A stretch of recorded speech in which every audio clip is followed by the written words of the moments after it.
सभा को संबोधित करने आए हैं और पार्टी के कार्यकर्ता इच्छा रखते हैं कि उपचुनाव भी लड़े, तो किस तरह की सोच है ये उनकी और क्या इससे बीजेपी के लिए मुश्किलें खड़ी होंगी यूपी में?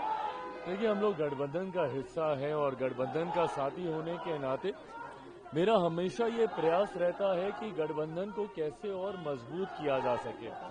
जहां एक तरफ मेरी पार्टी के कार्यकर्ताओं की भी भावनाएं हैं, उसको भी हमेशा हम लोगों ने प्राथमिकता देने का काम किया। खूबसूरती इस बात की है कि हमारे गठबंधन ने मेरे प्रधानमंत्री आदरणीय नरेंद्र मोदी जी के नेतृत्व में हमेशा अपने सहयोगी दल की भावनाओं को सम्मान देने का काम किया।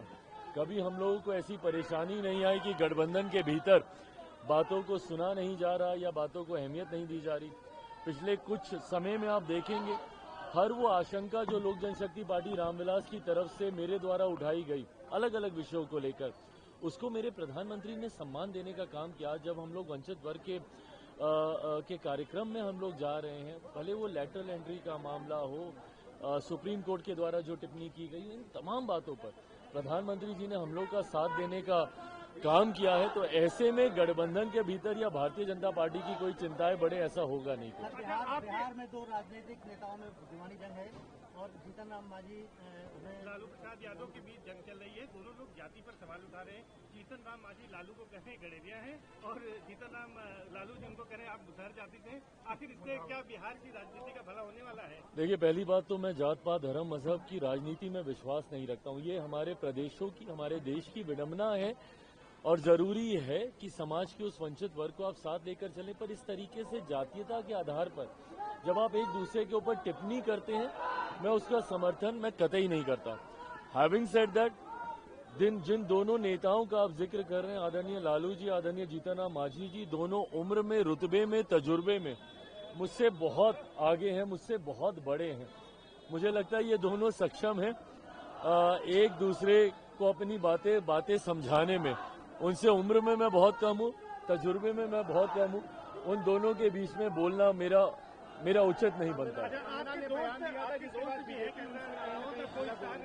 उन्होंने कृषि कानूनों को लेकर जो बयान दिया है उसके बाद तमाम नाराजगी देखी जा रही है। कुछ उनके ऐसे बयान आए हैं जिसके बाद पता चलता है कि आप भी नाराज हैं उनसे। कुछ नहीं, मेरी नाराजगी नहीं है कंगना से। देखिए, कंगना आज की तारीख में सिर्फ एक कलाकार नहीं है, वो एक राजनीतिक दल की सदस्य भी हैं।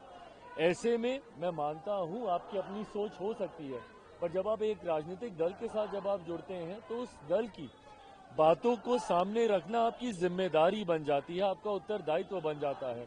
अब ये नई राजनीति में आई है, थोड़ा समय उनको समझने में जरूर लग रहा है, but I know that she is intelligent enough. वो जल्द इन बातों को समझेंगी। व्यक्तिगत राय और राजनीतिक दल जिसका वो सदस्य हैं उसकी राय में अगर मतभेद है भी तो प्राथमिकता आपके लिए दल की राय होती है, पार्टी आपकी मां होती है और पार्टी की सोच के साथ चलना हर कार्यकर्ता की जिम्मेदारी होती है। मुझे लगता है आने वाले दिनों में कोर्स करेक्शन हो जाएगा।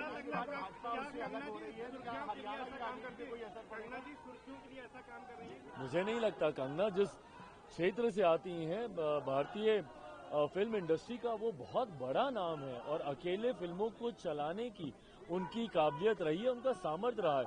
तो सिर्फ सुर्खियों में बने रहने के लिए वो ऐसी बयानबाजी करें, ये मैं नहीं मानता। मैं उनको व्यक्तिगत तौर पर भी अच्छे से जानता हूँ, मैं नहीं मानता।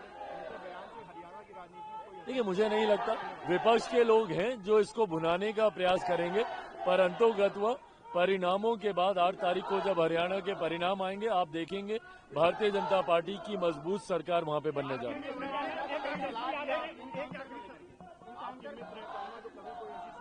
उनको कोई सलाह की जरूरत नहीं है, धीरे धीरे वो सब बातें करेंगे। यूपी सरकार ने दुकानों पर नाम लिखे जाने की बाध्यता की है, हिमाचल प्रदेश की सरकार भी इसको फॉलो कर रही है। तो क्या योगी मॉडल हिमाचल प्रदेश सरकार फॉलो कर रही है? अच्छी बात है, हमारे मॉडल को लोग फॉलो करें। अगर विपक्ष की सरकारों को भी लगता है कि हम लोग के फैसले सही हैं और उसको फॉलो करना चाहिए, इसका मैं स्वागत करता हूं। बट हाँ, ये नियम पहले से ही है। मुख्यमंत्री उत्तर प्रदेश जी, उनका मैं धन्यवाद दूंगा योगी आदित्यनाथ जी का कि उन्होंने इस फैसले को मजबूती से लागू करवाने का काम किया। ये न सिर्फ गुणवत्ता के साथ जुड़ा हुआ है, स्वच्छता के साथ जुड़ा हुआ, लोगों के विश्वास के साथ जुड़ा हुआ है। जो वहां पर जाते हैं खान पान के लिए, उनके विश्वास को भी कहीं ना कहीं सम्मान मिलेगा। 2027 में यूपी में क्या करेंगे? 2027 में यूपी में आपका क्या प्लान है? लोक जनशक्ति पार्टी रामविलास, मेरे नेता, मेरे पिता आदरणीय रामविलास पासवान जी का बड़ा जनाधार उत्तर प्रदेश में रहा है। लोकसभा के चुनाव से हम लोग को के जो परिणाम आए चुनाव के, उससे हम लोग को निराशा है, पर मैं मानता हूं कि 27 के चुनाव में एनडीए एकजुट होकर मजबूती से लड़ेगा और पुनः डबल इंजन की सरकार हम लोग बनाएंगे।